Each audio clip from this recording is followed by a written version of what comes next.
falar de oração. Aleluia. Irmão, se você decidir orar, você não precisa decidir mais nada. Porque a oração vai te ensinar a decidir. Deus vai decidir por você através da oração. Se você decidir na sua vida orar, você não precisa decidir mais nada. Porque cada vez que você sair da oração, a oração vai ensinar você a buscar o Senhor. Hebreus capítulo 10, versículo 19,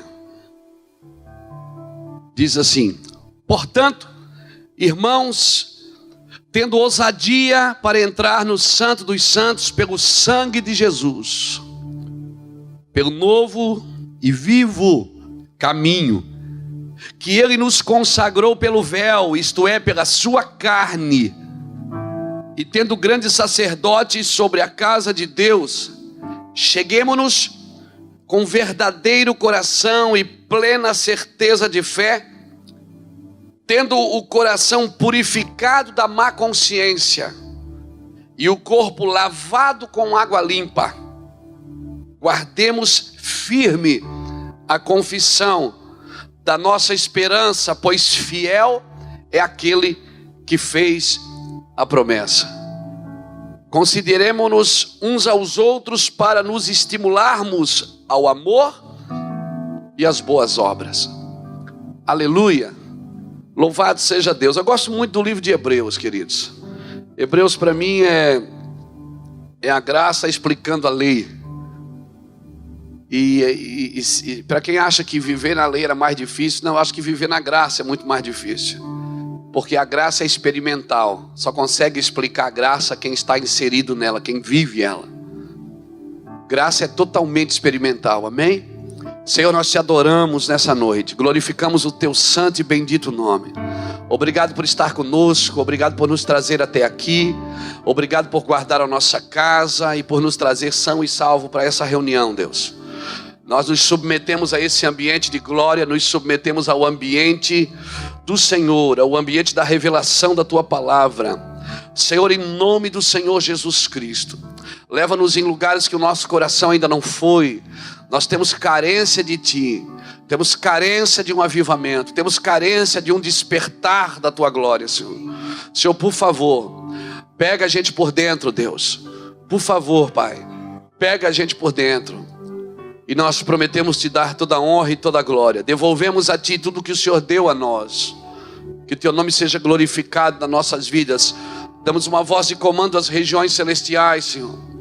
Tudo que tem o nosso nome, o nosso sobrenome, está guardado pelo teu sangue. Está guardado pelo teu nome poderoso, Jesus. Em nome de Jesus Cristo. Aleluia. Graças a Deus. Irmãos, talvez a palavra que mais tem permeado meu coração nesses dias seja ousadia. Eu acho que nós nunca precisamos tanto de ousadia como nós estamos precisando nesses dias. Porque esses dias nós precisamos entrar em lugares que a gente acredita que existe. Só que a gente nunca teve coragem de entrar. Não adianta você só olhar para cima, você tem que subir, amém? Não adianta a gente só olhar para cima, não adianta a gente só desejar uma coisa. A gente tem que saber o que a gente carrega. Eu sempre costumo dizer que avivamento não é o que você recebe, é a resposta que você dá para aquilo que você recebe. Eu costumo dizer que avivamento não é a tampa voando, é o fundo caindo. Avivamento não é quando você vai numa igreja ou faz parte de uma comunidade e cada vez que termina uma pregação você sai feliz com o pregador. Avivamento não é isso. Avivamento não é quando você sai feliz com o pregador, é quando você sai triste com você mesmo. Quando a palavra de Deus ela confronta a gente, porque esse é o objetivo da palavra de Deus. Ela confronta, conserta, consola e conserva. Esse é o objetivo da palavra de Deus. Primeiro ela confronta a gente, depois ela conserta a gente, depois ela consola a gente e depois ela conserva a gente na fé. Então a palavra de Deus, eu não acredito num avivamento que vem por animação, por entretenimento. Na realidade o entretenimento é o substituto diabólico de um avivamento. Avivamento é quando eu dou uma resposta para Deus aquilo que eu estou recebendo. Avivamento não tem nada a ver com exibição, tem a ver com manifestações. Quando eu coloco para fora aquilo que Deus colocou para dentro. Quando o escritor de Hebreus, que para mim é Paulo, eu acho que é Paulo, não tenho certeza, mas eu acho que é ele, é muito óbvio que seja ele. Quando ele diz, olha, você precisa ter ousadia para entrar no Santo dos Santos. Ele não disse que você tem que entrar no átrio, ele disse que você tem que entrar no Santo dos Santos, já para ir direto já. Porque o trabalho do átrio e do lugar santo, Jesus já fez por você. Ele já foi o sacrifício vivo, ele deixou uma porta aberta. Nós não podemos costurar o véu que Jesus já rasgou. Aleluia. Ele já diz para a gente ter ousadia para entrar onde? No Santo dos Santos, é para ir direto. Você não tem... Eu sei que a vida com Deus é um processo. Viver no reino de Deus é um processo. Primeiro a erva, depois a espiga e por último o grão chega na espiga. Mas isso foi no tabernáculo, irmão. Quando o escritor de Hebreus escreve para você ter ousadia, ele está dizendo, entra direto, a porta está aberta. Você tem que se posicionar. Talvez a igreja nesses dias, ela precisa de reposicionamento. Ela precisa saber quem ela é nas regiões celestiais. No Brasil nós temos vivido, vocês têm acompanhado daqui, um dilema. As pessoas estão nas ruas fazendo piquete, fazendo passeata para tirar o presidente. Vamos tirar o presidente. Irmãos, nós não somos ativistas, nós somos profetas. Se nós queremos mudar alguma coisa, não é ir nas ruas com cartaz, nós temos que ir nas regiões celestiais.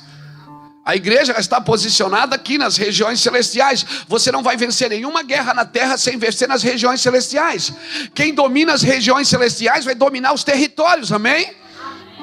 E alguém me disse, esses dias, alguém até me chamou na internet e disse, você não toma posição. Eu digo, como não tomo posição? Estou orando pelo Brasil. Não, você não toma posição, você tem que se levantar contra esse governo corrupto. Eu digo, mas eu estou contra. Mas você tem que falar, mas eu não vou para a rua com um cartazinho e dizer, fora presidente. Irmão, cada nação tem o presidente que merece.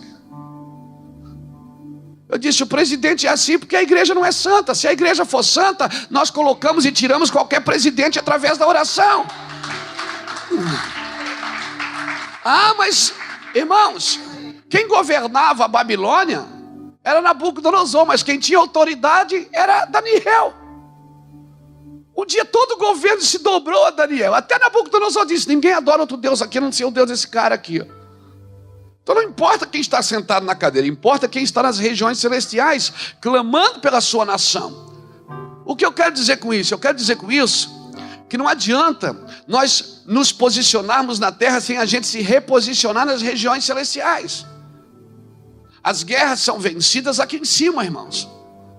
As guerras são vencidas aqui em cima. O que destruiu a cidade de Sodoma e a cidade de Gomorra não foi a presença do pecado, foi a ausência da justiça. Porque não importa quanto pecador tem numa cidade, importa é quantos justos tem numa cidade. Se 10 pessoas se posicionarem, o Senhor falou, se tiver 2 justos, eu não destruo a cidade por amor aos 10. Ou seja, 10 justos pode mover o coração de Deus mais do que 1 milhão de pecadores. Você vê a força que a igreja tem que não está exercendo. Cutuca alguém que está perto de você, procura 3 pessoas bonitas aí. Se não tiver, olha cá para frente. Diz assim, Deus vai te pegar por dentro, meu irmão.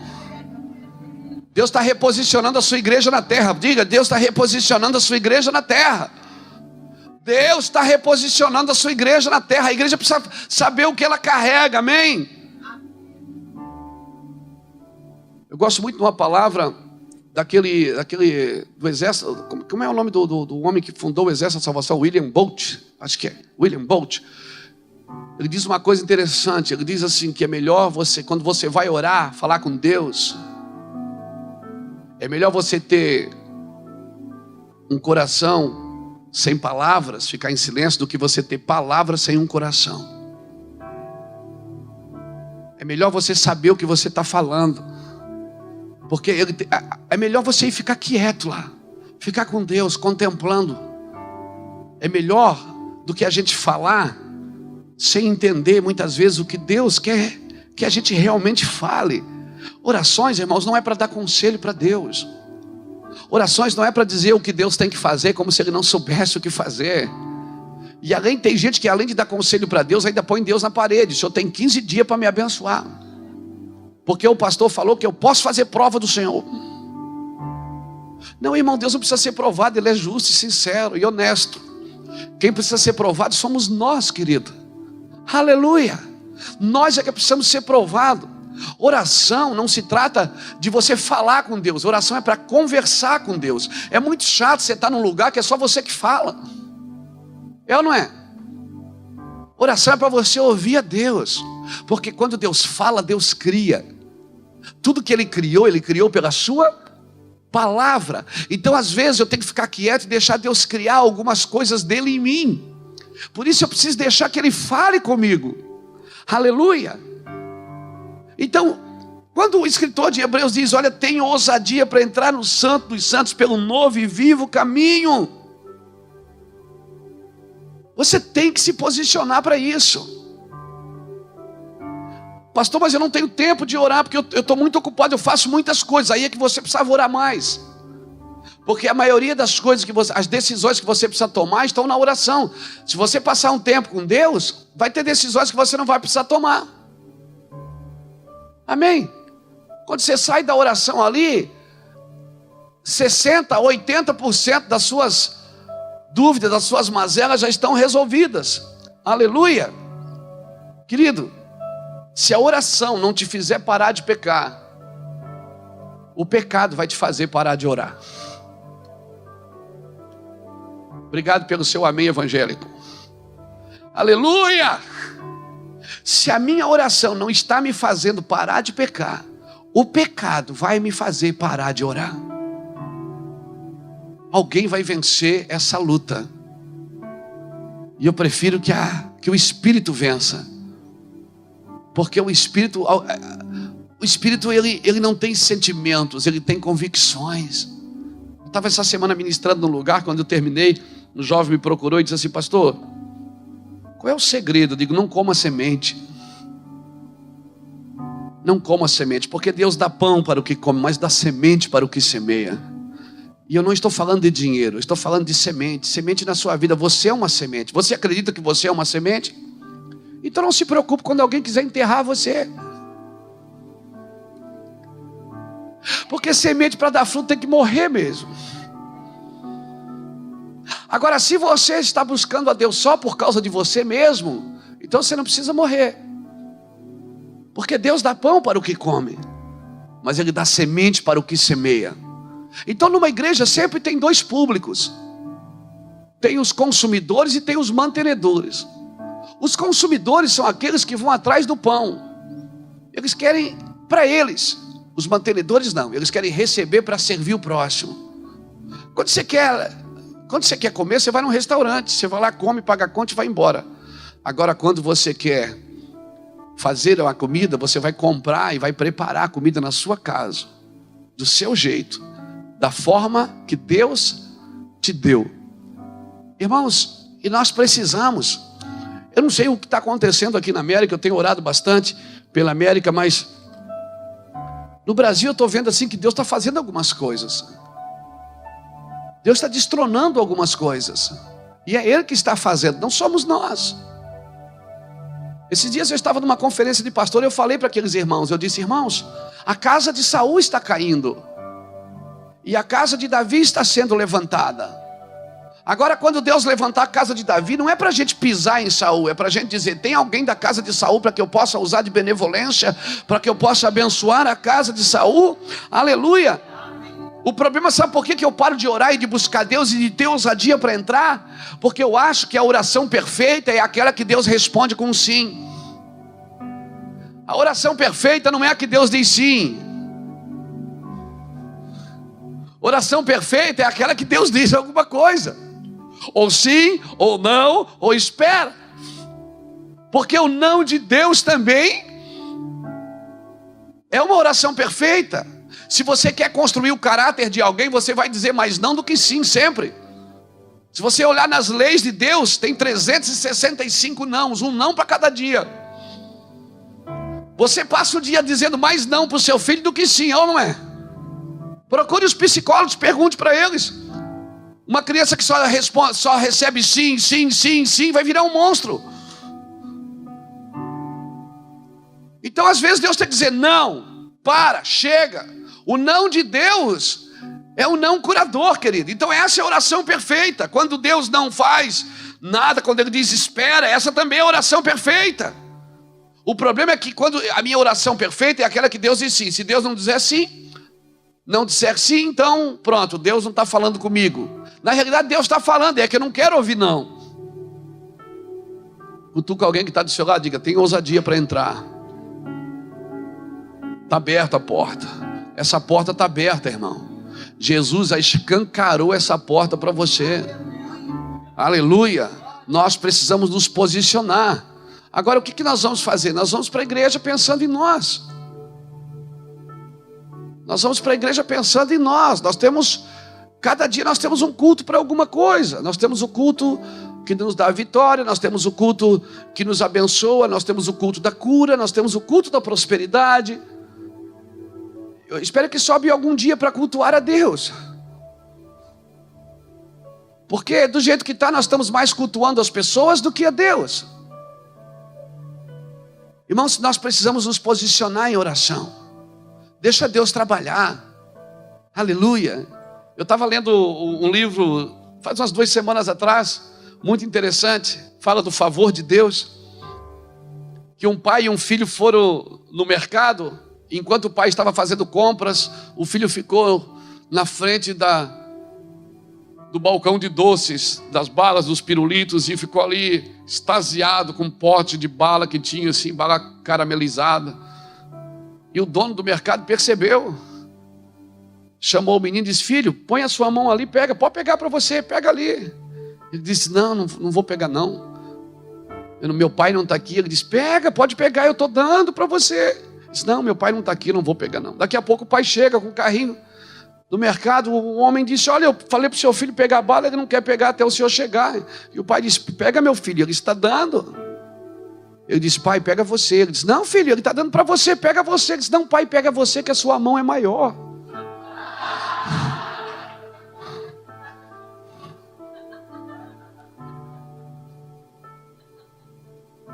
Não pega não, irmão. Deixa o pai chegar, deixa que ele pega.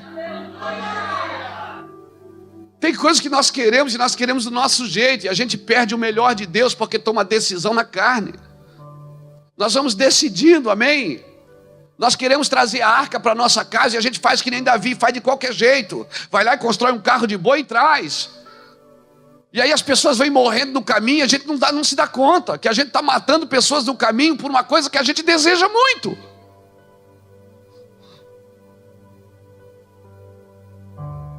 Davi recuou e disse, quando ele viu Uzá botar a mão na arca, aí alguém disse para mim esses dias, não, mas Uzá morreu porque Uzá foi irreverente.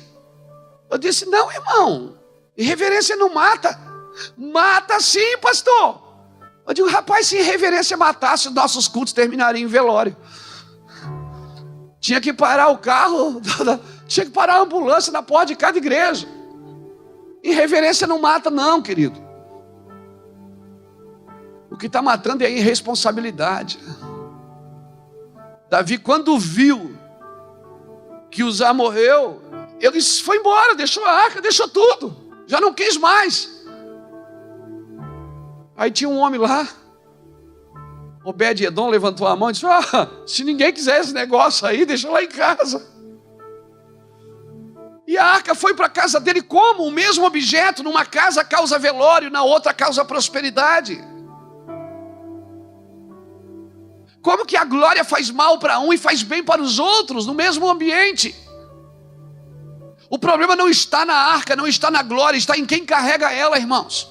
A unção, ela vai fazer mal para algumas pessoas e vai fazer bem para outras. A unção fez mal para Saul e fez bem para Davi. Porque o problema não é a unção, é como eu lido com ela. É a resposta que eu dou para ela.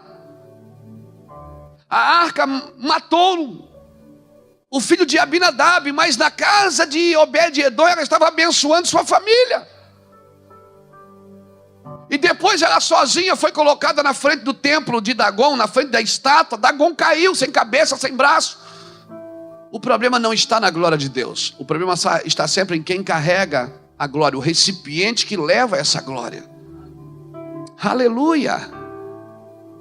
Irmãos, nós estamos entrando num tempo que nós vamos precisar intensificar a nossa vida com Deus. Nós vamos precisar mergulhar mais fundo. Nós vamos precisar faltar ar. Nós temos que mergulhar até faltar ar. Até, sabe quando você está na praia nadando assim, que você tenta atravessar a piscina? Já tentou atravessar a piscina? E aí está cheio de gente olhando e você não quer sair antes de chegar no fim, mas quando você chega lá, quando você vê a parede se aproximando, nós estamos chegando num tempo, irmãos, que nós vamos ter que ser intensos com Deus. Nós vamos ter que ser intensos na nossa busca. Aquele cultinho de 1h30 não serve mais, querido. Aquela oraçãozinha meia boca, ora pelo arroz, pelo feijão, pela carne, não dá mais. Aquilo lá é muito pouco. Sabe, os símbolos vão ter que sair das nossas vidas. Nós estamos entrando num lugar profundo em Deus, num lugar onde Deus está fazendo separação entre o santo e o profano, entre o justo e o ímpio, entre o que serve e o que não serve, entre o que é aparente e o que é permanente. Nós estamos entrando num ambiente que Deus está intensificando a vida dos seus filhos. Você vai estar andando na rua, Deus vai te chamar para orar. Eu acho que chegou num tempo que Deus está chamando a gente. Não é mais a gente que faz o que tem vontade, é Deus que está colocando vontade na gente. Eu acredito que Deus está tirando desejos e colocando clamores dentro de nós. Deus está tirando cargos e colocando encargos. Eu tenho conversado com gente que não quer mais título, não quer mais cargo, não quer mais nada, só quer o encargo de Deus para fazer a obra de Deus. Acho que nós estamos chegando quase como aqueles 24 anciões que tiram as coroas da cabeça. Porque quem está diante da glória, meu filho, não quer mais nada na cabeça. Não quer mais coroa, não quer mais título. A gente não quer mais nada. Eu vou dizer uma coisa para você, eu não quero mais nada, eu quero é Deus. Eu não quero, as pessoas perguntam quantos membros tem a sua igreja, como é que faz, eu não estou nem aí, irmão, eu quero é Deus. Estou num tempo assim que eu quero é ficar com o Senhor, eu quero andar com Jesus, eu quero ficar parecido com Ele. Nós precisamos intensificar. Uma vez o Senhor falou assim: filho, se você parar de orar 3 dias, você vai perceber. Se você parar de orar 1 semana, a sua família vai perceber. Se você parar de orar 1 mês, o mundo vai perceber. Nós estamos entrando num tempo, querido, que não dá mais para brincar. Nós queremos mais. Aleluia. Se Deus me curou, pastor, Deus me curou. Então você tem uma responsabilidade. Descobrir por que Ele fez isso. Porque se Ele fez isso, tem um propósito. Se Deus te curou, tem um propósito. Eu sei que Ele me curou um dia. Ele tem um propósito para isso. Eu preciso saber por que eu já deveria ter morrido e Ele me deixou vivo. Eu preciso saber por que eu deveria ser um salafrário e hoje eu sou um apóstolo.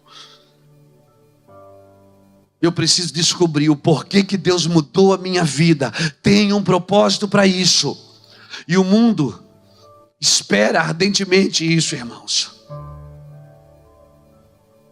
Quando Deus criou a terra, Ele colocou ela sobre a custódia de Adão. Por isso que Ele diz para o homem: domine o homem sobre todas as coisas, domina sobre tudo. A terra era perfeita até Adão cair. Quando Adão caiu, querido, a terra começou a produzir espinhos e abrolhos. Por quê? Porque agora ela não tinha mais a quem se sujeitar. Quando você está num ambiente que não tem governo espiritual, o governo do Espírito não tem a quem se sujeitar. Então por isso o pecado reina. Tudo que é imoral reina, tudo que é terrível reina. Por quê? Porque o mundo espiritual ele precisa de alguém para se sujeitar. Por isso que a Bíblia diz que a terra geme. Nós estamos gemendo e o Espírito está gemendo porque a terra está procurando os filhos de Deus. Ela espera que os filhos de Deus se manifestem. Ela está procurando alguém para se sujeitar de novo. A terra não suporta mais viver sem sujeição. E aí a gente diz, por que Deus não faz nada? Porque Deus deu a terra para mim e para você, e ela tem que se sujeitar a alguém. E nós, queridas, às vezes nós estamos fazendo... Eu não estou dizendo que Deus não quer te abençoar, e Deus quer te abençoar, mas Deus quer te reposicionar. Ele quer que você descubra quem você é. Irmão, quando eu descubro quem você é, o diabo tem um problema. Quando você descobre quem você é, Satanás tem um problema. O diabo não tem problema se você vai à igreja. Ele não tem problema se você é evangélico. Até porque quem te chama de evangélico é a revista Veja, não é a Bíblia. A Bíblia te chama de filho. Nenhuma vez a Bíblia te chama de evangélico. Nós não somos religiosos. Deus não é evangélico. Tem gente que pensa que Deus aceitou Jesus, ficou bonzinho, agora ele é evangélico também. Não, Deus não é evangélico.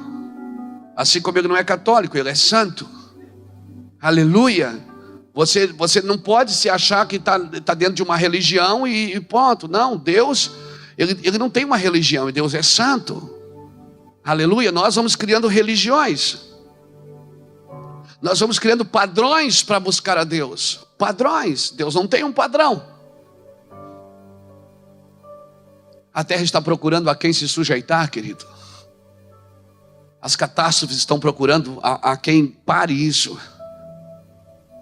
Quem vai parar isso? As igrejas estão cheias de gente vazias, buscando os seus próprios interesses, quando Deus está querendo colocar a terra na mão de alguém, pastor Fernando. Deus quer colocar cidades inteiras na mão de homens e mulheres. Quando a terra clamou, Deus nunca enviou coisas, Ele sempre enviou pessoas.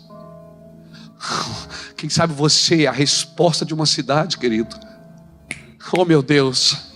Quem sabe você é a resposta de uma nação. Você pode imaginar uma nação inteira ser salva por causa da palavra que sai da sua boca, da sua vida. Você pode imaginar isso, Fernando? Você pode imaginar o Egito inteiro comendo na mão de José. O faraó não podia fazer nada, as pessoas iam procurar o faraó e ele dizia, ide a José. E o que José disser, vocês fazem. A Bíblia diz que José alimentava todo o Egito. Você pode imaginar uma nação inteira por causa de um homem. Por isso que quando os irmãos se revelaram para José, disseram, nós somos teu irmão. José disse, eu sou o José, seu irmão. Os irmãos botaram a mão na cabeça e pensaram, agora ele vai nos matar. José disse, fique tranquilo, vocês fizeram mal para mim, mas Deus me enviou na frente para guardar vocês com vida. Quando você entende quem você é, você entende o sofrimento, o porquê dele. O porquê, porque pioneiro sofre mais. Quando você é pioneiro de justiça, você sofre mais. Quem vai na frente sofre mais. Padece um pouco mais. Aleluia. Há 10 anos atrás eu não tinha R$1.000 para pagar o aluguel da igreja. Hoje o zelador ganha 1.200. Há 10 anos atrás, 15 anos, eu sentava na frente de um 3-em-1 para gravar fitinhas cassetes, para ajudar a pagar a passagem de ônibus, que me levava nas igrejas para pregar. Nós precisamos entender o que é ser pioneiro, irmãos.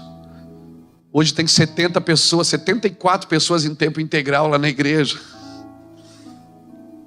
Nós precisamos entender o que é ir na frente. Quem vai na frente sofre um pouco mais. Ele vai na frente abrindo os céus, asfaltando a rua, rasgando. Mas eu quero profetizar que você anda, seus filhos vão correr, seus netos vão voar. Em nome do Senhor Jesus Cristo, eu quero profetizar um nível de rapidez sobre o seu ministério, sobre a sua vida. Em nome de Jesus. Deus não nos chamou, irmãos, para ir para a igreja fazer campanha para enriquecer. Eu vou dizer uma coisa para você e se posicione.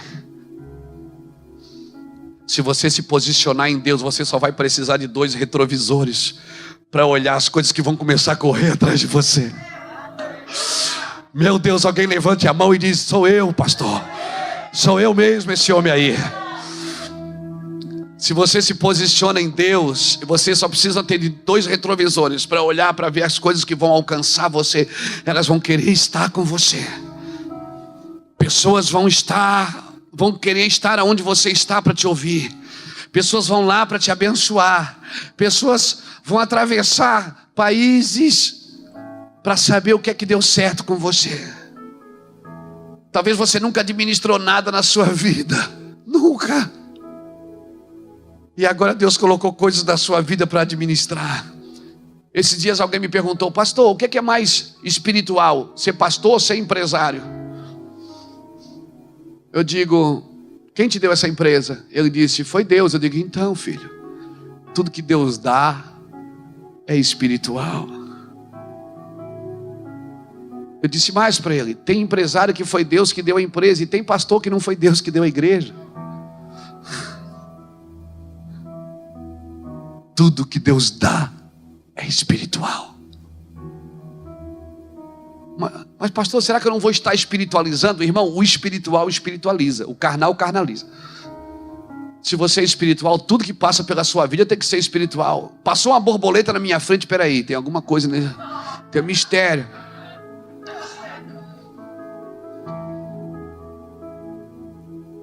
Estou lá orando, para um pássaro, posso? Fica me olhando. Eu digo: peraí, o que é que o senhor quer? Pastor, isso não é meninice? É meninice. É aí que está o segredo, a meninice. O segredo é essa inocência que a gente não pode perder, porque o céu se manifesta na inocência. O céu se manifesta na inocência. Está aí uma coisa que Adão não provou: ser menino. Jesus provou. Ele foi menino. Está aí uma coisa que nós precisamos voltar a entender. Nós temos que ser menino na malícia, irmãos. Senão nós nunca vamos orar como cabeça de rei. O coração é de menino, mas a cabeça é de rei. Aleluia. Eu vou dizer uma coisa para você: tudo que você vai ser, vai ter e vai fazer já está com você, querido. Não precisa mais de ninguém botar a mão na sua cabeça. Você só precisa se posicionar em Deus e tomar posse daquilo que Deus colocou em você. Aleluia! Glória a Deus! Nós só precisamos nos posicionar. Se Deus quer, eu quero. Se Deus quer, eu quero. Se Deus disse: Luiz, eu vou fazer, eu estou junto. Oração não é para me dar conselhos para Ele. Oração é para me descobrir o que Ele está por fazer. Salmo 139, verso 16 diz que no seu livro Ele escreveu sobre mim, sem que nenhum dos meus dias existisse. Você sabe o que é Deus fazer uma biografia sua? Você nem tem nascido ainda. Pastor, mas isso não é predestinação? Seria, se Ele forçasse você a viver, mas Ele não força. Ele diz: ó Luiz, eu tenho essa vida para você. Se você largar a sua vida por amor de mim e viver a vida que eu tenho para você, nessa vida aqui as coisas vão correr atrás de você. Nessa aqui você vai correr atrás delas. Mas Senhor, eu vou para a igreja para abençoar, para o Senhor abençoar a minha vida. Ele diz: não, eu não posso abençoar essa vida. Eu quero que você perca essa vida para viver a vida que eu tenho para você. Porque na vida que você quer que eu abençoe, você governa. Na vida que Ele tem preparada para você, quem governa é Ele. Esse é o segredo da arca de Noé não ter afundado. Ela não tinha leme. Noé construiu, mas não dirigiu. Você pode fazer qualquer coisa para Deus, querido, desde que não seja você que esteja no comando. Ah, meu Deus, como é bom você olhar para o timão e ver alguém lá dirigindo o barco para você.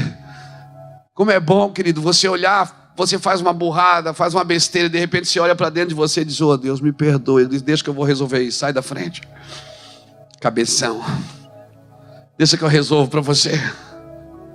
Como é bom, você tem para onde correr, querido. Mas por favor, tenha ousadia para entrar nesse ambiente. Aleluia.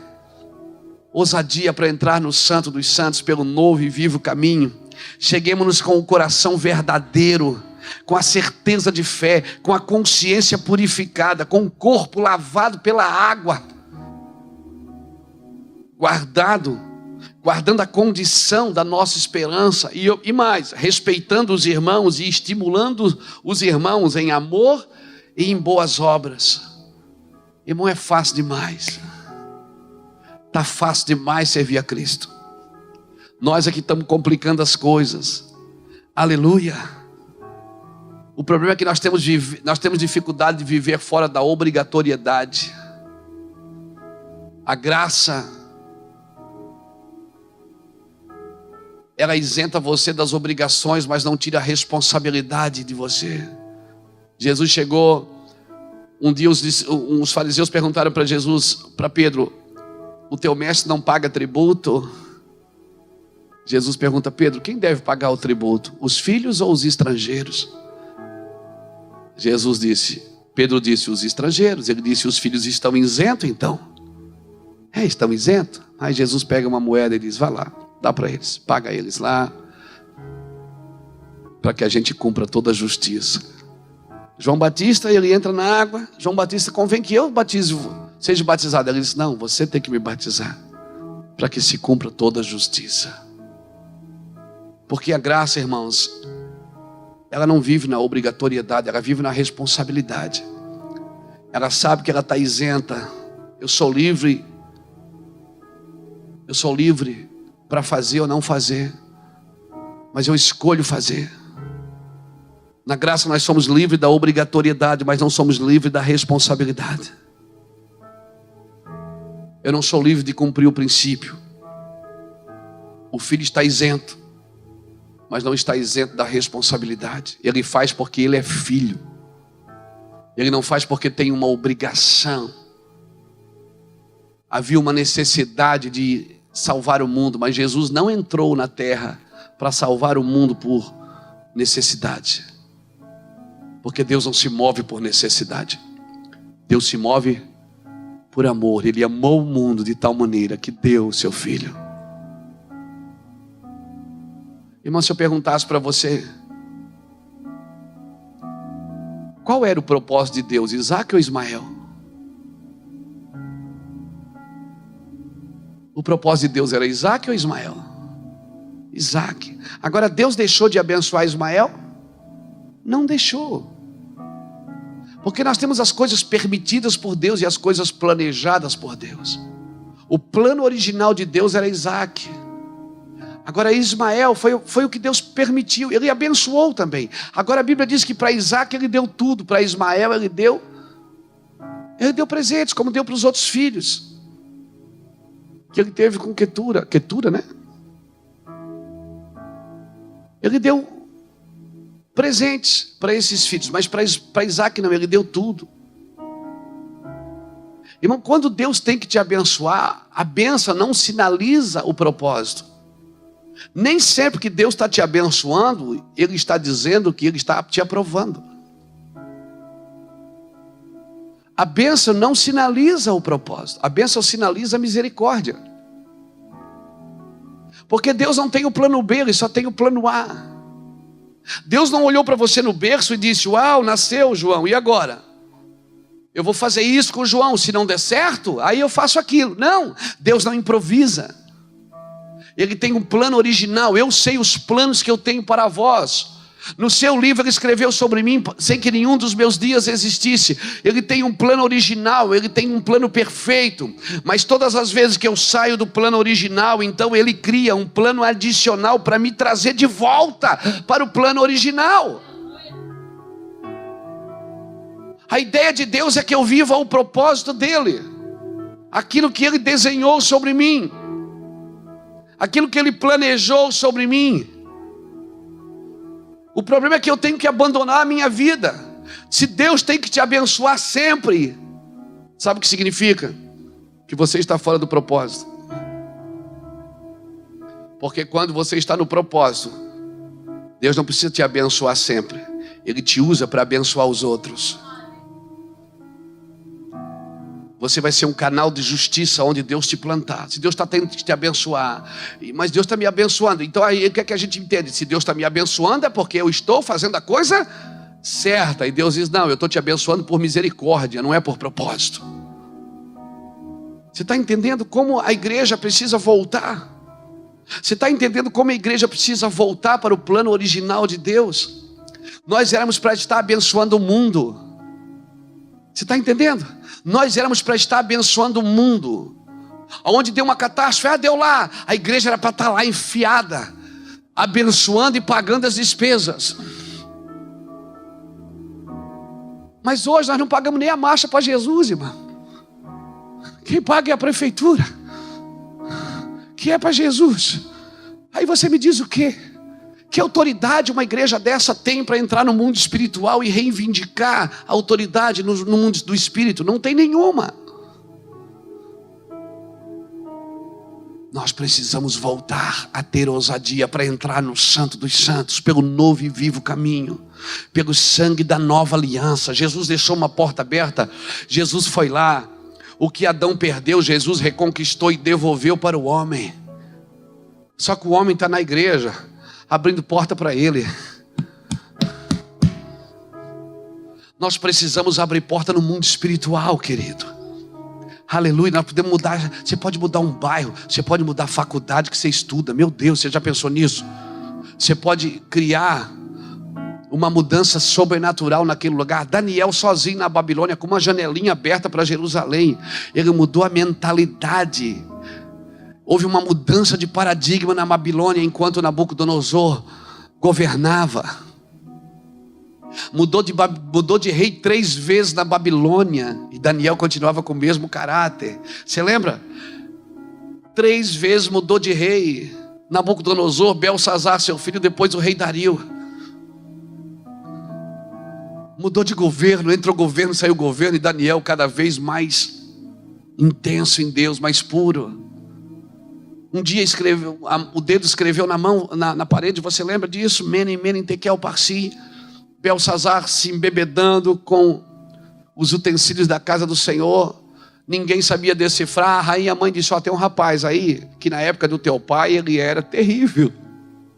Teu pai amava ele. Daniel já estava esquecido do ministério. Nem Belsazar conhecia ele. Depois de Nabucodonosor morreu, Daniel voltou a ser só o Daniel. A rainha mãe disse: tem um homem aqui, que ele ouve a voz dos deuses. Um homem aqui que teu pai ouvia ele. Ele disse: manda chamar esse homem. Quando Daniel está entrando, Belsazar aponta o dedo para ele e diz: és tu mesmo, Daniel? Daniel capítulo 5, ele diz: sim, sou o mesmo. Ele disse: você sabe o que está escrito ali? Ele disse: você vai se lascar. Estás pego, nego, como a gente diz lá no sul. Está escrito ali. Aí Daniel começa a contar uma história para ele, diz assim: sabe teu pai? Teu pai matava quem queria e deixava viver quem queria. Teu pai tinha poder, as pessoas tremiam em ouvir ele. Mas um dia ele propôs no seu coração de ser maior do que Deus, foi pastar com os animais. E depois então ele reconheceu que só o Senhor é Deus. E ele baixou um decreto que ninguém deveria adorar outro Deus aqui. Ele devolveu os utensílios da casa do Senhor. Você foi lá e pegou tudo, está praticando orgias com os utensílios da casa do Senhor. Ali está escrito que esse reino vai ser tirado de ti. Pesado foste e achado em falta. Belsazar baixou a cabeça e morreu naquele mesmo dia. É desses homens que eu sonho, irmãos. Homens que liberam sentenças no mundo do espírito.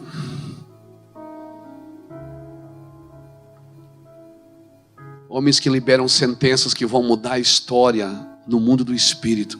São com esses homens e essas mulheres que eu sonho. Pessoas que vão liberar palavras. Alguém me disse esses dias: você fala assim porque você não ama a igreja. Eu digo: cara, não fala besteira. Eu amo tanto a igreja que eu estou nela. O problema não é a igreja, irmãos. O problema é o que nós vamos fazendo com ela. Nós estamos na igreja e nós não entendemos quem somos. Nós não nos posicionamos. Nós precisamos caminhar, aleluia. Nós precisamos caminhar para aquilo que Deus escreveu sobre nós. Um coração que se abre, uma mente que se abre para Deus, nunca mais vai voltar a ser do mesmo tamanho, irmão. Você nunca mais consegue ser do mesmo tamanho. Experimenta passar tempo de oração, você nunca mais vai conseguir viver sem aquele tempo. Experimenta, o seu corpo sente. É como você fazer uma dieta e comer um tipo de comida. Quando você volta a comer uma comida normal, você não consegue mais comer uma comida normal, querido. Nós estamos entrando num ambiente, querido. Nós estamos entrando num ambiente que nós vamos ter que caminhar sobre aquilo que Deus falou. Você vai ver muitas vezes escrito na Bíblia, Mateus capítulo 1, para que se cumprisse o que for escrito. E Jesus nasceu ali para que se cumprisse o que for escrito. E Jesus foi para lá para que se cumprisse o que for escrito. E Jesus veio para cá para se cumprir o que for escrito. Você vai ver que Jesus, ele cumpriu o que estava escrito. Jesus corria em direção ao cumprimento da palavra. Porque ele sabia o que estava escrito. Primeiro ele sabia o que estava escrito. Ele criava situações favoráveis para cumprir o que estava escrito. Ele agia. Ele andava na frente das circunstâncias. Nós precisamos entrar nesse ambiente, querido. No ambiente que nós vamos andar na frente das circunstâncias. Temos que ter ousadia para tomar o que Deus deu para a igreja. Se a igreja soubesse o que ela carrega, se ela entendesse o poder da palavra que Deus deu a nós. Não o poder da palavra, você ora por um doente, ele fica curado. Meu Deus, o que é isso? Você está num ambiente, você ora, as coisas acontecem. Recentemente nós estávamos numa cidade do Nordeste que fazia tempo que não chovia, meses. O pastor no telefone comigo disse: rapaz, aqui está sem chover, ó. Não precisa trazer roupa fria não, porque aqui está muito calor, está muito seco, faz meses que não chove. Quando nós chegamos de avião, começamos a orar dentro do avião, começou a chover. E esfriou. Tivemos que tomar roupa de frio emprestada. Deixa eu falar algo para você. Deus nos chamou para mudar ambientes. Nós precisamos liberar a palavra de Deus sobre esses ambientes.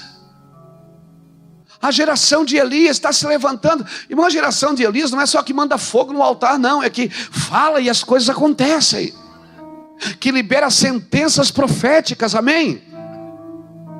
Você já imaginou Deus falar com você? Já vai para tal lugar porque eu vou te usar lá. Você vai abrir a boca e vai acontecer isso, isso, isso e aquilo. Seria. A gente primeiro iria ligar para umas 20 pessoas para Deus confirmar. Porque a gente precisa de confirmação. A gente não tem fé suficiente para acreditar que Deus pode usar um miserável como eu. A gente não tem, acha que Deus não pode usar a gente. Ah, mas Abraão, eu digo lá na igreja, irmãos, você tem que viver o que Isaac viveu, o que Abraão viveu. Ah, pastor, mas aqueles estão na Bíblia. Eu digo, e você está no livro da vida, querido. Deus colocou esse encargo em nós, o encargo de transformar ambientes. Deus é um Deus de ambientes, amém? Nós fomos chamados por Deus para nos reposicionar como igreja. Irmãos, uma igreja de vanguarda, ela não faz culto para pessoas, ela faz culto para Deus. Uma igreja de vanguarda, ela não trabalha por necessidade, ela trabalha por propósito. Eu vou falar uma coisa para você: se nós estamos vivendo na necessidade, das duas uma, ou Deus está nos preparando para nos levar para um ambiente maior, ou nós estamos fora do propósito de Deus. Porque a necessidade também é um sinalizador que a gente está fora do propósito. Ou então que Deus quer levar a gente para um lugar maior nele. Toda vez que alguém do nosso ministério está passando por uma necessidade, 1 mês, 2, 3, ok, 1 ano, ok, até 2, tudo bem. Mas passou 2 anos, aquela mesma labuta sempre. Então peraí, tem alguma coisa errada com você, cara. Se as pessoas que estão ouvindo você não estão sendo transformadas, tem alguma coisa errada com a gente. Se nós estamos em ambientes e não estamos mudando a vida das pessoas, se as pessoas que nos ouvem não têm vontade de buscar a Deus, então peraí, a palavra que sai da nossa boca não tem força, não tem poder, não tem unção, são meras informações acerca de Deus. E eu não posso estudar sobre Deus sem viver com Ele, querido. Como é que eu vou estudar um Deus que eu não conheço? Eu não posso chegar aqui com uma faca, abrir Deus no meio e fazer uma anatomia de Deus. E explicar, ó, isso aqui é o coração de Deus, ó, isso aqui é o rim, esse aqui é o pulmão do Senhor. Não, Deus não quer ser estudado. Deus não é um produto de admiração. Você tem que degustar Ele. Provai e vede que o Senhor é bom. Por isso que na ceia você come o pão e bebe do vinho. Você tem que sentir o gosto do que você está fazendo. Aleluia, tem que ter sabor isso. Nós temos que sentir o sabor da glória. Aleluia, tem que ter gosto para mim. O corpo de Cristo. O corpo de Cristo não é um lugar que eu me reúno 1, 2, 3 vezes por semana para receber uma palavra. Meu Deus, recebi uma palavra. Esses dias eu estava numa igreja e a pessoa disse: ai, pastor, obrigado, eu estou até mais aliviado. Eu digo: irmã, eu não quero aliviar você. Eu queria que você saísse mais carregada nessa noite. O objetivo da palavra é esse, irmãos: é ativar, é nos destravar, é colocar encargos dentro de nós, é fazer com que a gente não descanse enquanto não coloca aquilo para fora. Eu não sei quanto a você, às vezes você abre a Bíblia, as letras saltam, é como se Deus abrisse as letras e tirasse o recheio e enfiasse na sua boca. Eu não descanso enquanto eu não boto aquilo para fora. Uma vez por mês a gente tem um café de pastores, lá em Itajaí, o primeiro sábado do mês.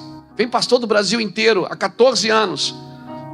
E Deus sempre me dá uma mensagem por mês, que depois eu pego ela e vou diluindo para a igreja. Não diminuindo o teor, mas diluindo em partes. Ele me dá uma mensagem por mês que eu libero naquele café.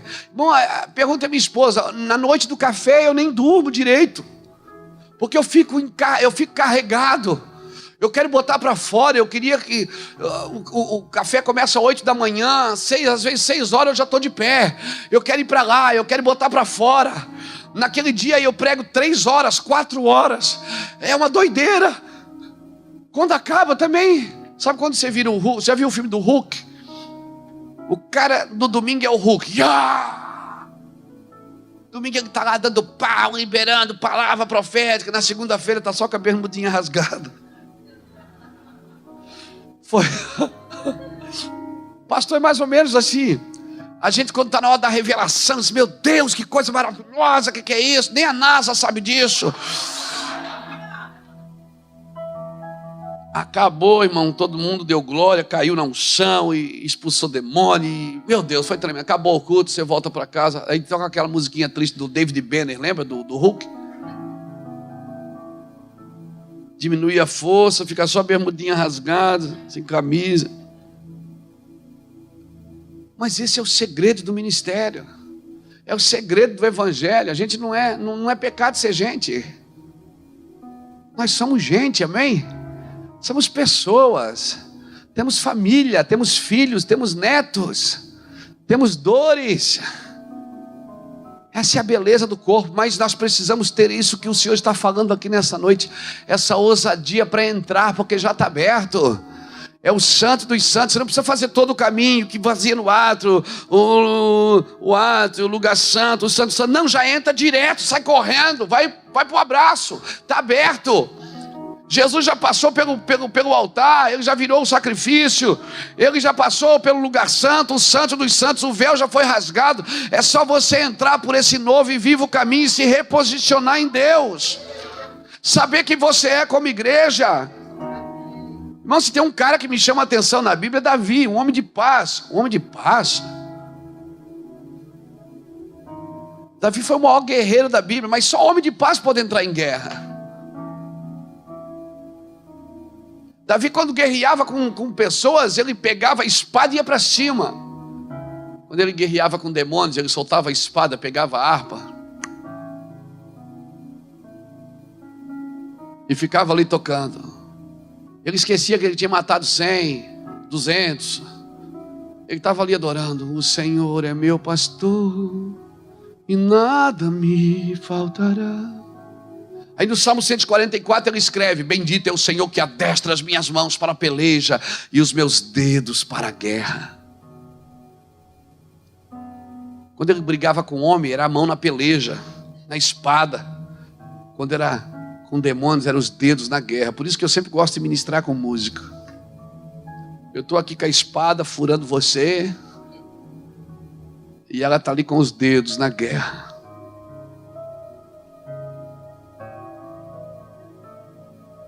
Davi, irmão, quando ele chega no acampamento do exército de Saul, ele vai levar comida para os irmãos. Ele escuta alguém gritando e ele pergunta: o que está gritando aí? Aí alguém diz para ele: olha, tem um cara gritando aí há 40 dias. Você sabe o que é que você está num ambiente há 40 dias, todo dia aquele cara vem dizer: não tem homem aí. Não tem homem aí. 40 dias, um ambiente oprimido. Davi está vindo de fora e diz: espera aí, ninguém vai fazer nada com esse cara. Você já viu o tamanho dele? Não, mas ninguém vai fazer nada. Você já viu o tamanho da espada dele? Mas ninguém vai fazer nada. Não, o céu não é lugar de boa intenção, querido. A eternidade é lugar de atitudes. De boa intenção. Aleluia. É isso aí.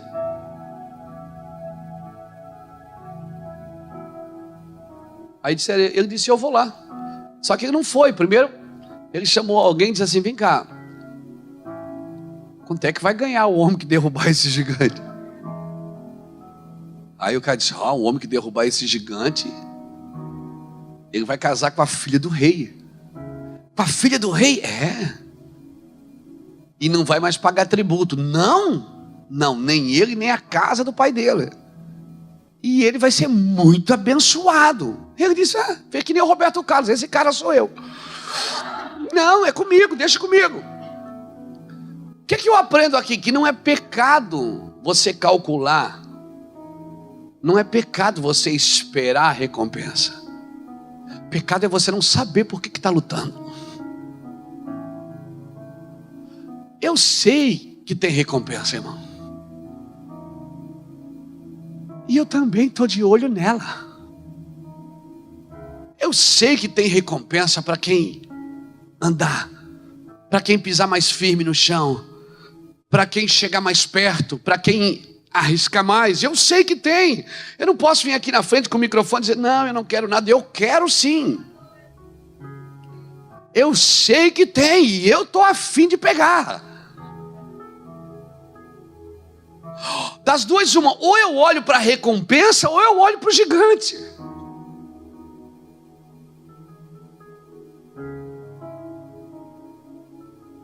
Pastor, sabe qual é a recompensa? Sei, a minha recompensa é o Senhor. Ele diz: a porção do seu povo é o Senhor. O Senhor é a minha porção. Nada que Deus te dê, querido, pode substituir o que Ele é na sua vida. A minha porção é o Senhor, porque com Ele tem tudo. Aleluia. Querido, ousadia para entrar no santo dos santos, pelo novo e vivo caminho, pelo sangue da nova aliança. Por favor, quem nasceu para ser águia não pode andar em terreiro de peru, querido. Peru não age, ele só reage. Peru, ele não tem ação, ele só tem reação. Se você ficar ali com ele e não falar, ele não fala. Se você é peru, ele fica a noite toda. Se você fica a noite inteira. Quem nasceu para ser águia, querido, não pode andar em terreiro de peru. O problema, eu vim aqui nessa noite para dizer uma coisa para você. Você precisa descobrir quem você é em Deus. Pastor, a minha identidade, a sua identidade está no Senhor. Você está procurando a sua identidade aonde? No Jesus, um dia, nós estivemos lá agora em Cesareia de Filipe. Jesus levou os discípulos em Cesareia de Filipe. Mateus capítulo 16, versículo do 13 ao 19. E é tão interessante que lá, em Cesareia de Filipe, eles adoravam o Deus Pan. Que pânico vem do Deus Pan. E tem um lugar lá que se chamava As Portas do Inferno. E Jesus levou os discípulos lá para falar isso para eles. Para dizer que as portas do inferno não prevaleceriam contra a igreja do Senhor. E Jesus chega lá, em Cesareia de Filipe, e pergunta assim para os discípulos: o que as pessoas dizem que eu sou? Aí disseram: um diz que o Senhor é isso, outro diz que o Senhor é aquilo, outro diz que o Senhor é aquilo. Ele disse: e vós? O que vocês dizem? Pedro pula na frente e diz: eu sei, tu és o Cristo, o Filho do Deus vivo. Jesus disse: Pedro, não foi carne nem sangue quem te revelou, mas foi meu Pai que está no céu, e eu também te digo, tu és Pedro. Irmão, veja bem, quando Pedro disse, tu és o Cristo, ele disse, tu és Pedro. Quando você descobre quem ele é, você descobre quem você é. O problema é que você procura a sua identidade, mas não sabe quem ele é. A sua identidade não pode estar firmada em pensamento positivo, na sua capacidade ou na sua força. A sua identidade está firmada em quem ele é para você. Tu és o Cristo, ele diz, e tu és Pedro. Quando você tem uma revelação gera identidade. Aí depois ele disse, eu te darei a chave. Identidade gera autoridade. E o que tu ligares na terra terá sido ligado no céu. Ou seja, revelação gera identidade. Identidade gera autoridade. E a autoridade gera o serviço. O processo correto. O problema é que a pessoa vai trabalhar para Deus sem conhecer quem ela é. E na primeira pancada ela recua. E por que ela não conhece quem ela é? Porque ela não conhece quem o Senhor é. O povo que conhece a Deus é forte e fará proezas. Você sabe o que é uma proeza? É uma coisa que ninguém nunca fez. Uma proeza é uma capacidade além do normal. É você fazer uma coisa que você sabe que não tinha capacidade de fazer. Isso é uma proeza. O povo que conhece a Deus é forte, querido. E sabe o que eu aprendo aqui?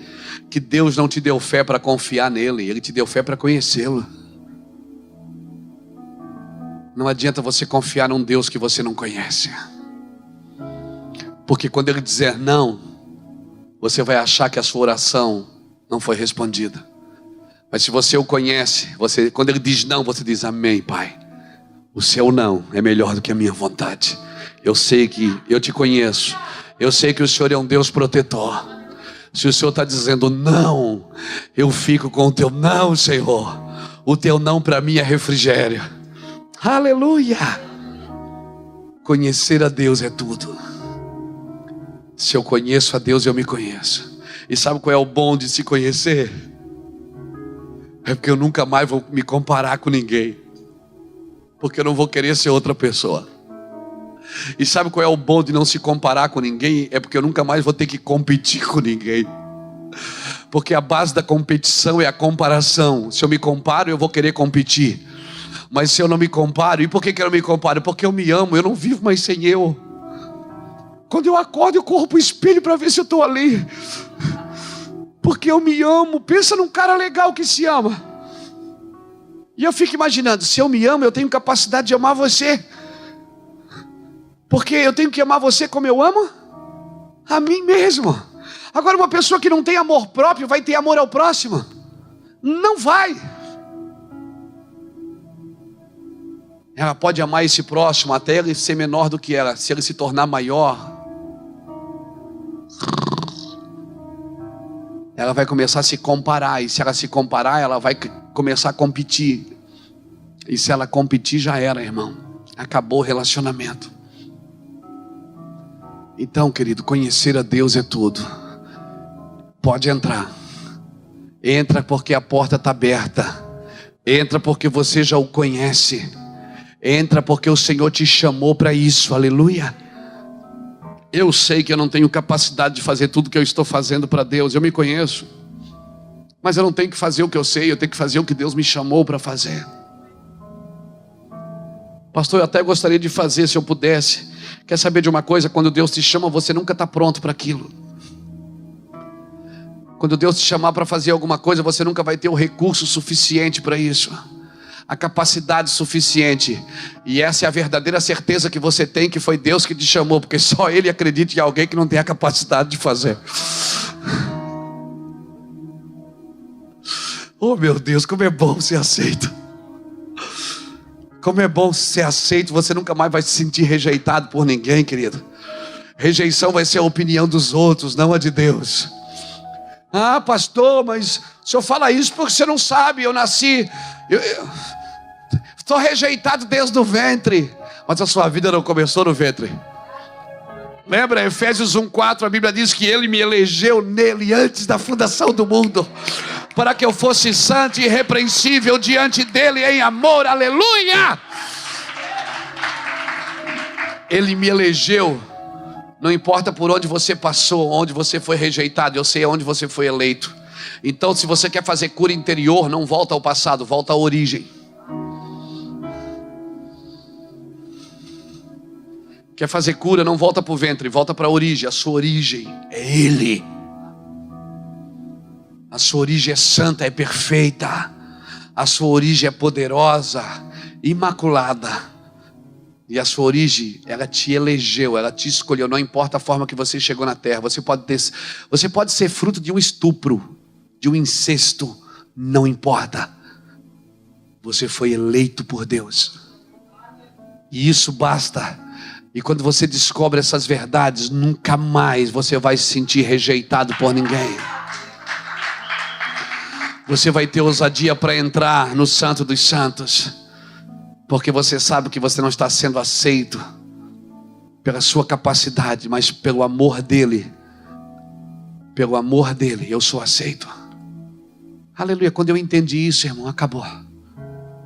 Quando eu entendi, eu nunca mais tentei ser bom na pregação, nunca mais tentei ser bom na canção. Quando eu descobri que não é da música que Deus gosta, até eu canto para Ele. Deus gosta de mim, não é da música. Deus gosta de mim. Debaixo de uma unção dessa, você pode até cantar: ciranda, cirandinha, vamos todos cirandar, vamos dar a meia volta. Porque não é da música que Deus gosta, é de mim. Aleluia. Deus gosta de mim. Se eu estou cantando para Ele, é de mim que Ele gosta. Nós queremos dar as coisas para Deus e às vezes dizemos: Deus não gosta disso. Quem somos nós para saber do que Deus gosta?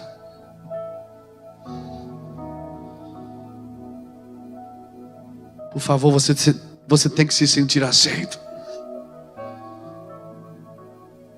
Sabe, deixa eu terminar aqui. A Bíblia diz que um homem chamado Elias subiu sozinho no monte. Enfrentou os profetas de Baal, profetas de poste ídolos.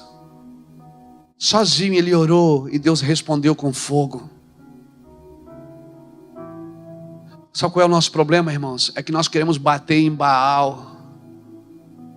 Não precisa bater em Baal. Baal se mata sozinho.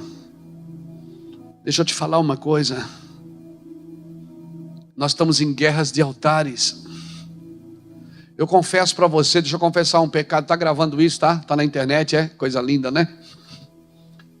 Há uns 3 anos atrás, se Jesus entregasse uma bazuca para mim, eu queria entrar dentro de algumas igrejas, eu queria explodir ela com pastor e tudo dentro. Se há 3 anos atrás Jesus me entregasse algumas granadas, como eu queria causar algumas explosões. Porque eu estava indignado com a forma que a igreja caminha. E um dia eu estava tentando provar para Deus que está tudo errado. Como se Ele não soubesse. Às vezes a gente pensa que Deus saiu do controle. Que Deus está de um lado para o outro no céu, com a mão na cabeça, dizendo: quem poderá me salvar? Aí aparece eu de amarelo e diz: eu. Deus tem tudo sob controle, querido. Tudo está do jeito que precisa estar. E Deus me falou assim: filho, sabe qual é o problema? É que você está querendo derrubar Baal, um porrete na mão. Filho, você está numa guerra de altares. Você não derruba Baal batendo nele, você derruba Baal fazendo um altar maior do que o dele. Porque eu respondo altares. Deus responde altares. Amém? Tem muitos lugares, irmãos, vou te falar uma coisa, que nós não precisamos de regra, nós só precisamos levantar o nível. Se eu e você levantarmos o nível, Tudo que vai ficar para baixo é palha. Ofne e Finéias pecavam, adulteravam, comiam do sacrifício, porque a palavra de Deus era rara e as visões não eram frequentes. E quando você está num lugar que não tem palavra de Deus, não tem visão, não tem poder de Deus, o pecado reina. Mas Nadab e Abiú não tiveram a mesma chance. Quando eles entraram no incensário, foram fulminados na hora. Porque naqueles dias tinha um homem que falava com Deus face a face, como qualquer um fala com o seu amigo. E se nós estamos num ambiente onde homens falam com Deus face a face, o nível é alto, irmão. E quando o nível é alto, eu vou dizer para você, não adianta. Quando o nível é alto, não precisa de regra. As regras são fortes, onde os relacionamentos são fracos. Todo lugar que não tem relacionamento com Deus precisa ter muita regra para o povo permanecer. Agora, todo lugar que tem relacionamento com Deus não precisa de regra, só precisa da sua glória. A sua glória, ela mantém tudo como precisa estar. Por que você acha que Ananias e Safira morreram? Porque eles reteram uma parte. Não, irmãos. Pedro falou para eles: por que vocês não ficaram tudo para vocês? Era de vocês, você não precisava mentir para o Espírito Santo. O problema é que o nível estava alto. Porque antes deles, naquele dia, passou um homem naquele altar chamado Barnabé. Um homem que vendeu uma herança e colocou aos pés dos apóstolos. Não nos bolsos, nos pés. Porque os apóstolos pegavam aqueles recursos e compartilhavam com os necessitados, compartilhavam com os sacerdotes, compartilhavam com os levitas, compartilhavam com as viúvas que perdiam seus maridos. Esse era o trabalho daquele dinheiro. Quando Barnabé passou ali, a Bíblia diz que ele vendeu uma herança e colocou tudo. Sabe o que ele fez? Ele elevou o nível. Dias depois, Ananias e Safira, naquele mesmo altar, no altar da igreja primitiva, no altar da igreja do Senhor Jesus daqueles dias, Ananias e Safira reteram uma parte. Irmão, se você quer reter uma parte, você não pode entrar na fila de quem está dando tudo. Se você quer reter uma parte, você não pode ter aliança com quem está dando tudo, porque você vai morrer. Se nós queremos reter uma parte, nós precisamos andar com quem está retendo uma parte. Mas se nós queremos dar tudo, nós precisamos ter aliança com quem está dando tudo. Porque o ímpio não vai permanecer na congregação do justo. Se nós elevarmos o nível, sabe o que vai acontecer? Não vai precisar de regra. A glória de Deus, ela nos convence do pecado, da justiça e do juízo. O Espírito nos convence. Se nós estamos num lugar onde o Espírito Santo é vertente, as pessoas não conseguem viver em pecado. Aleluia. Aleluia. Nós precisamos elevar o nível de glória.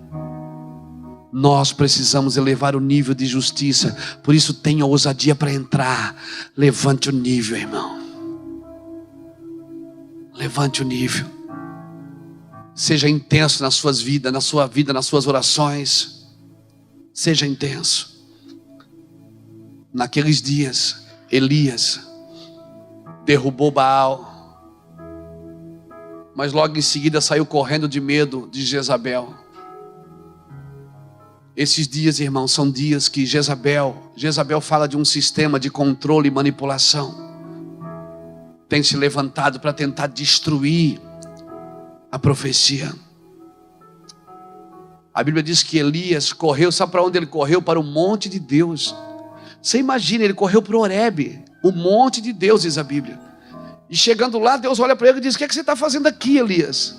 Ué, se eu estou sendo perseguido, para onde eu corro? Para o monte de Deus. Sabe o que Deus estava dizendo para ele? Estava dizendo o seguinte: Elias, do que adianta você estar aqui comigo no monte, no meu monte, sem entender quem você é? Você precisa entender o que você carrega, Elias. Volte lá pelo seu caminho. Volte pelo seu caminho. E na igreja é muito pouco, querido. Eu preciso saber o que eu estou fazendo aqui. Eu preciso saber quem eu sou no Senhor. Eu vim aqui dizer para você: ande com quem celebra a sua vida. Aleluia. O que as pessoas pensam de você não é da sua conta. Não interessa o que os outros pensam, interessa o que Deus disse de você. Aleluia. Se eu fosse ouvir todo mundo que já me desanimou, hoje eu não estava pregando o evangelho.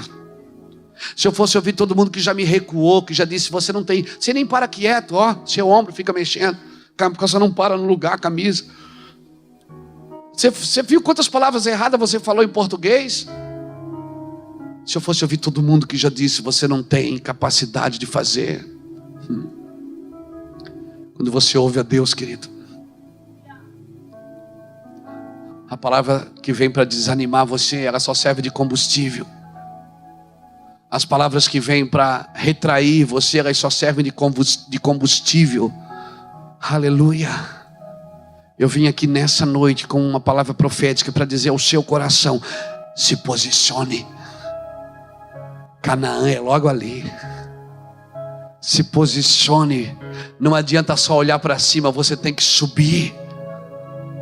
Aleluia. Você precisa acreditar o que você carrega. Aleluia. Recentemente eu ouvi uma história de um ateu que morava do lado de uma igreja. Por 20 anos ele morou do lado daquela igreja. Por 20 anos. Ele odiava Deus e odiava aqueles crentes. E um dia aquela igreja começou a pegar fogo, incendiar. Estava fazendo uma apresentação lá e deu um problema no equipamento e começou a incendiar, pegar fogo na igreja. E os vizinhos tudo correndo com um balde d'água, com mangueira d'água. E aquele ateu que era vizinho da igreja, viu a igreja pegando fogo, também entrou na igreja e começou a apagar. E ajudar a apagar. E uma irmã olhou e disse: o senhor, até o senhor, é a primeira vez que eu vejo o senhor aqui na igreja. Aí ele disse: é a primeira vez que eu vejo ela pegar fogo.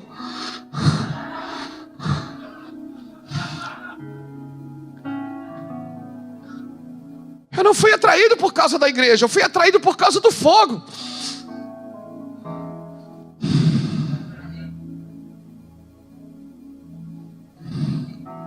Sabe o que vai atrair as pessoas para aqui, para essas cadeiras? Não é a igreja, é o fogo. É o fogo. Quando eles se assentarem nessas cadeiras e saber que 1 hora, 2 horas sentado aqui valeu mais por 2 anos, 3 anos de vida. Então sabe o que vai acontecer? Eles vão voltar e vão trazer mais alguém com eles. E nós não vamos mais precisar de nada, de nenhum atrativo. Nós não vamos mais precisar de nada, porque eles vão ser atraídos pela palavra. E sabe qual é a coisa boa de ser atraído pela palavra, Fernando? É que se é Deus que atrai, é Deus que alimenta. Se é Deus que atrai, é Deus que sustenta, não somos nós. Porque se é nós que atraímos, é nós que temos que sustentar. Então todas as semanas nós temos que inventar alguma coisa nova. Mas assim não. Se é Deus que está atraindo, sai da frente. É porque Deus vai sustentar os seus filhos com a sua palavra. Aleluia. Fique de pé comigo, querido.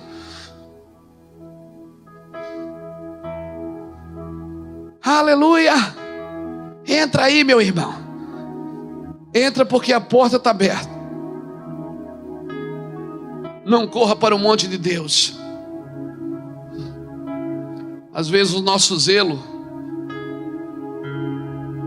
é desfocado. Paulo tinha tanto zelo pela igreja, até que um dia o Senhor mostrou a luz para ele e disse: Paulo, por que você me persegue? Ele disse: Senhor, mas eu estou guardando a tua igreja. Não, Paulo. Ele pergunta: quem és tu, Senhor? Jesus responde: sou Jesus a quem tu persegues. Saulo sabia quem era o Senhor, mas não sabia quem o Senhor era. Ele sabia que era um Senhor, mas não sabia quem aquele Senhor era. Como você pode servir um Deus, Saulo, que você não conhece? Paulo tinha zelo pela igreja, tinha zelo pela obra de Deus, mas ele não conhecia Jesus, ele não conhecia o zelo perfeito. Daqueles dias em diante, Paulo parou de perseguir a igreja e passou a ser perseguido por ela. Passou a ser perseguido pelos judeus. Talvez que quando a gente conheça Deus, a gente também possa ter essa transfusão, essa transição, vamos dizer assim, de ser perseguido por aquilo que a gente sempre perseguiu. Eu quero orar por você, querido. A minha oração é que Deus pegue você por dentro, cative você por dentro. A minha oração é que Deus cative você por dentro. Esse é o melhor lugar para mim, esse é o meu ambiente.